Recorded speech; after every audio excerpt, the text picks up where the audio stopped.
Thanks to all our partners, organizations, amazing companies, NG, CIC, We Like Startup. Hyperloop is coming at noontime, around noontime. Actually, it's 11:15. We have, just after this talk, we will have Hyperloop. Next, we will have J Summit.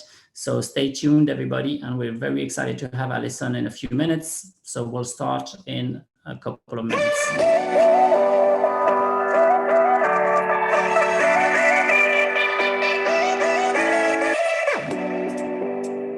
Hello, everybody. We are back. Hopefully, everyone is doing great. We have Alison Brizius as our next speaker.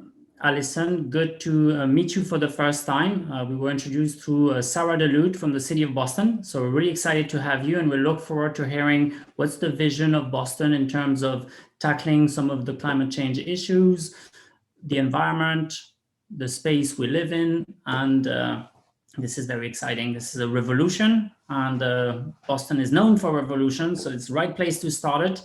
So thank you for being here and letting us know, what's next and how we can help. You have entrepreneurs, investors, other cities, launch your calls to action, and maybe people can also help you in your mission and vision. Thank you. Wonderful. Thank you so much for having me. I'm looking forward to talking with you today. I'm going to start by attempting to share my screen. See if we can bring up a few slides to help us along the way. Can you see that? Absolutely. Great. Okay, so good morning. I'm glad to have the opportunity to talk to you all today. And I'd like to spend a few minutes describing our climate action in Boston and the opportunities we see to work together to achieve a healthy, thriving, and resilient city. Boston has a history of climate action. We have a city that has a long track record of commitment to protecting our built and natural environment and addressing the threat of climate change, going back to our first climate action plan in 2007 and its subsequent updates. And since Mayor Walsh took office in 2014, we've recognized that we have a moral and ethical obligation to decarbonize our city. We must actively stop contributing to what got us to this inflection point in the first place. But before we dig in on emissions reduction, I'd like to take a minute to touch briefly on our Climate Ready Boston initiative. This is our initiative to prepare the city for the impacts of climate change. The 2016 Climate Ready Boston report assessed Boston's vulnerabilities to climate change and identified citywide strategies for reducing our vulnerability.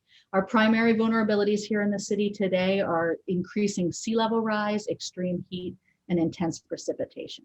And I'm going to touch for a minute on sea level rise. Here you see maybe not the most common view of Boston. You're looking in from the harbor to the core of the city. And you can see here with sea level rise, we know much of our waterfront will be at risk of flooding during storms, and for some areas, even in high tides. Hundreds of businesses are at stake, billions of dollars of public and private investment in property and infrastructure at stake, and most importantly, the health and safety of our residents are at stake. And it's this risk that drives our commitment to investment and action. Here in Boston, we know that resilience is about layers of preparedness and protection. Coastal protection, hardening infrastructure, advancing energy systems, adapted buildings, and connected communities will all be part of a resilient Boston. But again, let's dig in and focus for a minute on one of those first lines of protection, the district scale solutions. Since our initial vulnerability report, we've been going neighborhood by neighborhood in the first line of defense and understanding how we move from vulnerability to developing community-based neighborhood-specific plans for coastal resilience. Here you see a vision of what a new harbor coastline in a piece of East Boston could look like, that's adapted but connected to the water and creates a thriving but protected new area of investment for our community. We're talking through these plans through the coastal infrastructure that we need to take on, the costs, the benefits, and the timeline. So we understand what we need to do by when to protect our city. And we're already taking action on the first priority elements in these plans. But it's not just about distributed plans, it's about pulling that work together again. So Mayor Walsh has connected this work back together to create a vision of a resilient Boston harbor. This is a unified vision of the harbor that is not separated from the water, but connected. connected through a system, again, not of barricades, but of parks and beaches, trails, and open space for our entire 47-mile shoreline. This plan calls for 67 acres of new open space to be created along the coast and 122 acres of revitalized open space that will connect our waterfront. It's a vision of a more connected and protected city. We've already invested millions in this plan and in the first actions, and we know from our studies that there's billions more to be invested in achieving this vision. That's why the mayor's also committed at least 10% of our capital budget going forward to implementing these coastal projects and protecting the city. But this is going to take partnership at the state and federal level, and also private partnership. Much of the coast is owned by private entities. So this will absolutely be an area of innovation, new infrastructure, and we believe partnership into the future. But now to emissions, right? Because these solutions, as important as they are to protecting our city, will not stand the test of time if we don't address the root cause of the problem. That's why our most recent work on climate change has been guided by the mayor's commitment to carbon neutrality by 2050. This builds off of our prior commitments to lower emissions by 25% by 2020, which we're on track to meet, and then by 50% by 2030. We've been tracking our emissions since 2005, and we can see that we're making steady progress, but we know from the IPCC warnings that we must dramatically accelerate our emissions reduction if we're to achieve these goals and avert the worst impacts of climate change. We can also see over here on the left that, as in most densely populated cities, in Boston, this is dominantly a question about our built environment. Buildings account for 70% of the emissions in the city, with transportation making up nearly the remaining 30%. That's why once we had the commitment, we needed to understand what it would take to achieve the goal. We partnered with the Green Ribbon Commission here in Boston University and the Boston University Institute for Sustainable Energy to develop the Carbon-Free Boston series of studies and reports to understand the pathways possible to achieve carbon neutrality in the city. And very importantly, those studies focused on the technologies that exist today. We know that there's rapid technological change and innovation, but we wanted to understand the pathway with the technologies of today. That way it's only easier in the future. We can benefit, not depend on that technological innovation to achieve our goals. We took those studies and reports, and through broad community engagement, we used them to update our 2019 Climate Action Plan. And that Climate Action Plan focuses on those critical next steps that we need to take over the next 5 years to drastically accelerate our emissions reduction to achieve our carbon neutrality goal. Now, I'm going to walk through a couple of the actions of that climate plan now, just to give you a highlight of what's to come in the future. So first is about leading by example. The city believes that we must put forth our own innovative strategies and connect sustainability and our climate goals to many of our other goals across the city. That's why last year, Mayor Walsh signed an executive order stating that all new municipal buildings will be targeting a net zero standard in the city. That's our schools, our libraries, our community centers, all of our municipal buildings. We're also investing in our existing buildings through energy efficiency and renewable energy. And here you can see a use of city assets. This is a newly installed solar canopy at the Boston Police Department headquarters. So we're really trying to move to those multiple goals and multiple uses for all of our city assets. We also believe that it's about that high quality, affordable housing is sustainable, healthy housing. That's why in our most recent public funding announcement for affordable housing, we announced $30 million that would be connected to building net zero affordable housing. Again, making sure that those healthy homes and energy efficiency and those sustainability goals are built in and connected with all of the other work of the city. But we can't do this alone as a municipality. This takes the work of the whole community.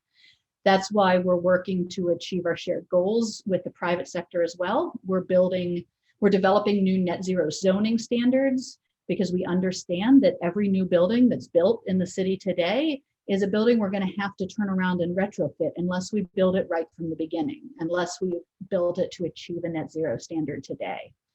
And that's why we're also developing an emissions performance standard to decarbonize our existing large buildings.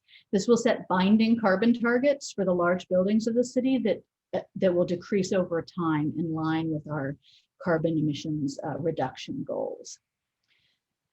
Now, there are a lot of buildings in Boston, and that's why we understand that a critical component for these initiatives to be successful is talent and workforce development. Not only are we committed to creating training and workforce development programs for individuals and companies, but we're also building on a foundation for a sustainable economy. We're working to connect residents with good jobs and career pathways, and to build a market for companies with expertise in renewable energy, retrofits, and efficiency technology. Again, we want to combine those benefits to multiply the outcome. One example here again is with our own municipal buildings. As we invest in energy efficiency projects through our city's ESCO program in our municipal buildings, we're connecting those opportunities to programs and partnerships throughout the city. One example is the Emerald Cities Collaborative Partnership for a Contractor Academy. Graduates of that program are minority and women-owned small businesses, contractors, that we then can directly connect with opportunities to bid on efficiency projects for the city's municipal buildings. That way, we believe we can move the policy of the city so it's easier for those contractors to have access to those projects, and also develop a market opportunity and test out a model that can be brought into the larger retrofit market across the city. With 86,000 buildings in the city to decarbonize over the next 30 years, to say nothing of the hundreds of thousands of buildings in the metro area, a region that all shares this carbon neutrality goal, this will be about developing the retrofit economy of the future. And it's not just about the building sector. We're moving to carbon neutrality in the transportation sector as well. Here are just a few of the actions in the Climate Action Plan that focus on the transportation side of things. Here it's about transforming the city's infrastructure, prioritizing efficiency again, right-sizing the fleet. As was mentioned, I believe in a prior talk, fleet electrification is a big component of what we're working on today. And then trying out other tools for new mobility. This is our new electric assist e-cargo bicycle for helping municipal staff get to events across the community without needing to rely on a car. We've also recently adopted new standards for new development, 25% installed EV charging and 100% EV ready. We know that as important as electrification, as important as efficiency and new mobility and building out and expanding our transportation sector and our public transportation is the shift to EVs and the EV economy. That's why Boston's comprehensive transportation plan, Go Boston 2030, aspires to shift travelers to public transit, walking, biking, and carpooling. If we've learned one thing this year, it's that climate change does not stop in the face of a global pandemic. Here in Boston, we're lucky to have such a strong and diverse economic ecosystem and are well positioned, we believe, to come out strong on the other end. We're connecting these goals, right? And reducing energy demand and energy efficiency, switching away from fossil fuel sources and buying clean electricity with our goals of creating a healthier environment, focusing on our most vulnerable populations, developing job opportunities, and lowering energy bills across the city. As you can see, Boston's working to move forward on a bold and urgent climate action. We have initiatives that span policy areas, and we know we must invest now to protect our city, but we can't do this work alone. We have strong partnerships with the state and federal agencies and who have helped to fund a number of these strategies, and we're optimistic about what a Biden-Harris administration will prioritize, how they'll help us work to a sustainable and equitable future. But public-private partnerships are going to remain a crucial element of this new economy and to Boston's climate resilience future.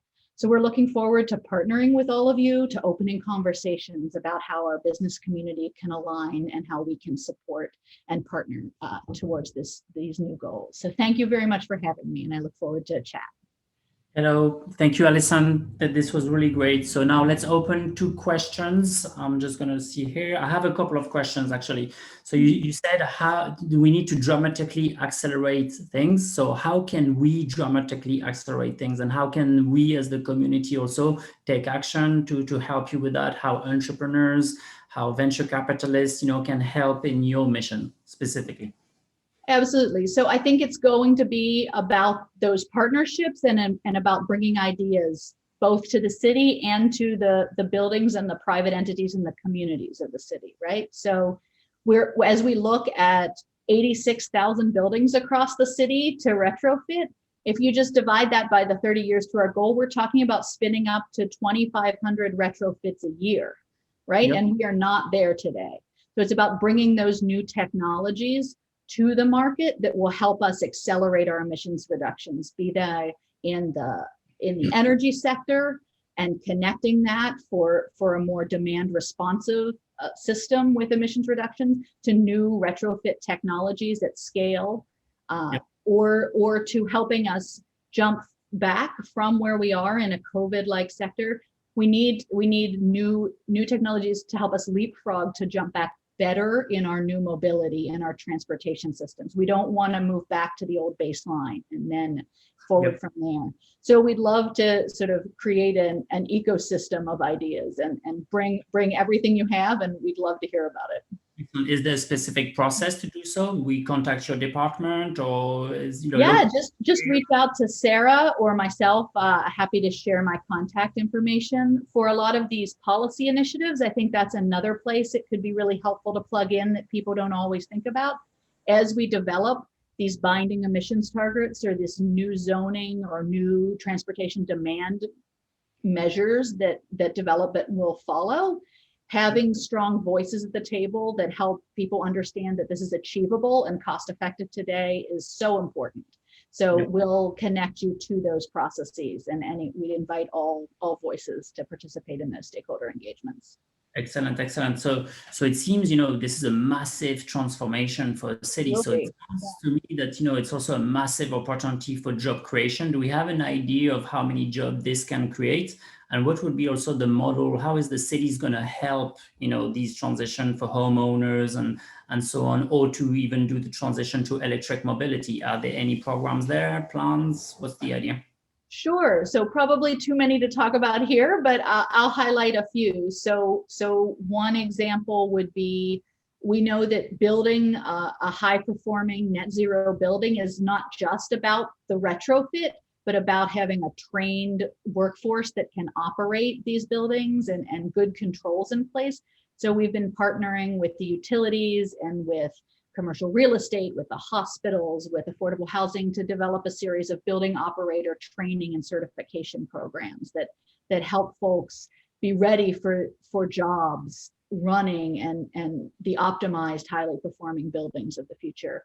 There's lots of that's just one, but there's lots of partnerships like that. Also work to help, like you said, homeowners. These aren't new retrofitting a house is about insulation and a good air seal. There's not a lot of drastically new technology on the basics there. There's new opportunities to make it easier, more efficient, more intuitive, more connected, right? So there we're working again in partnership to develop things like a retrofit resource hub for the city, so that residents have questions, they can come and we can help them understand how to and what are the best times to take retrofit action so that they can achieve a zero over time path for their building. Excellent. And all throughout the day, we're going to talk about smart grid. And it seems, that it's an immense overtaking. Isn't that overwhelming, in terms of what needs to happen and where we are today? And, what's your thoughts on that? Can you get all this, sleep at night? I mean, because it seems complicated, right? So any call to actions, any specific help you need from anyone on the call or later on in the replay? Yeah, let's get a smart grid in Boston. That's maybe a good place to start. No, I think you're right. It's in one aspect an enormous challenge, but it presents an enormous opportunity, and you can break it down into those easy next steps, right? We're not going to get there immediately, but with so many good people obviously across your whole innovation network working on this, as well as those in cities across the country and the world. I know we get a lot of our best learning from other cities across the nation. And so just by sharing our work and our ideas, people have blazed the trail in so many of these different areas. It's about pulling it all together. So we're looking forward to working with everyone on this front. Excellent, and that's actually, you give me an idea. So there's so many cities already partnered with Boston. It's actually maybe a good avenue actually to organize maybe some sort of exchanges and learn from each other, and more rapidly sort of implement some of the things. So food for thoughts, right? But I think Absolutely. this seems an interesting opportunity for Boston specifically. Then what's your vision for transportation? So I heard, the pollution in cities in general, but Boston, there was a study made and it was mostly, automobile. So we all see, traffic, not just in Boston, every city, and we can imagine that this pollutes a lot, plus the buildings. So you talked about the buildings, in the last few minutes. Mm-hmm. What about transportation? What's the view there? How are we going to commute in Boston? What's the vision there? Yeah. Well, maybe our next presenter can go into a little bit more detail on that. But no, so in Boston, 30% of our emissions are from the transportation sector, and of those, they're dominated by commuters in single passenger vehicles. That's the big challenge here. Is over 65% of our transportation emissions are single passenger commuters coming in and out of the surrounding area to jobs in Boston. We obviously need, in order to shift those commuters to more shared mobility and to electric vehicles, it's going to be important that we work with our partners at the state to drastically expand the scope and the frequency and the reliability and the resilience of our public transportation infrastructure. That's going to be a key component. And it's one that we've seen see some drastic impacts with COVID as people look to less of the public transportation currently. So it's going to be really about partnership and investment and building that system back and out in the way we need to see it in order to maintain a thriving public transportation sector in the city. And then again, for the rest, it's about having good access to public charging, access to shared EV mobility in the future. It's never one solution, right? It's always a suite of solutions that work together to get us to our transportation sector of the future. Excellent. So basically, what's wonderful in Boston is the blue bikes. Yeah. Any plans or ideas for, scooters, electric scooters, or even we saw Elon Musk release his ATV when he released the Tesla truck. So electric ATV for me sounds really cool to go to the office at CIC, with a, noiseless, pollution-less ATV that can charge at my home, with a solar panel. Yeah. On the side of the house. What's the vision for these 2 wheels, for 2 wheels, 4 wheels, sort of mini vehicles? Yeah, that's a space where we're still learning and trying to pull information from other cities. As you saw, we're moving to adding electric assist e-cargo bikes to our city fleet, especially for those dense urban areas where you still need to transport something to get to a community meeting in the middle of the city. You might not want to take a whole car and park. We're looking at ways that we can create mobility micro hubs so that we can center multimodal transportation at points across the city so that you have those choices of taking the train or taking some electric small vehicle mobility solution, looking at more electric assist bikes and how they might be a part of our fleet and other fleets into the future. So still would love suggestions, ideas there for how to bring new mobility in. Excellent. So this is very exciting. We have one last question. So do you plan for more spaces with trees, plants, and are you keeping track of certain KPIs, with regards to this? And what are maybe the other KPIs you guys track to know you're hitting your goals? Yeah, absolutely. Green infrastructure and the tree canopy are a critical part of a healthy city. both just for the lived aspects of the city, but also for urban heat island effects and for green stormwater infrastructure. So in addition to our climate resilience plans that really focus and prioritize green infrastructure components, living shorelines, we also launched a new urban canopy master plan to build out the city's canopy and prioritize, again, those hotspots and environmental justice communities that need an expanding access to canopy cover. So we're tracking that closely and building out solutions wherever possible there. Excellent, excellent. Any plans to use more rooftops? So the other day I was seeing, Boston from, a hill, and it's incredible the number of rooftops that are unutilized. So any ideas, there on rooftop usage? Absolutely. I mean, I think roofs are going to be a combination of spaces, right? Of green and solar and blue. There's many solutions, and the right one it's gonna depend on each roof. What's the right one? Be it a cool roof or a green or a blue or a solar roof or some combination thereof. I know there's been a lot of innovation in that space. There's lots of new roof technologies that are coming out. So excited to see those combinations. And so we can't help to be helping out Alison with the City of Boston and our different partners here today. So next speaker is coming and is sort of, tailgating on your speech. So how do we connect, for example, Boston to New York in 30 minutes? Or we can go watch a Broadway show on Saturday night and come back. This could be a possible future with the Hyperloop. So thank you, Alison, so much for this speech today, and we'll talk soon. Thank you all. Have a good one.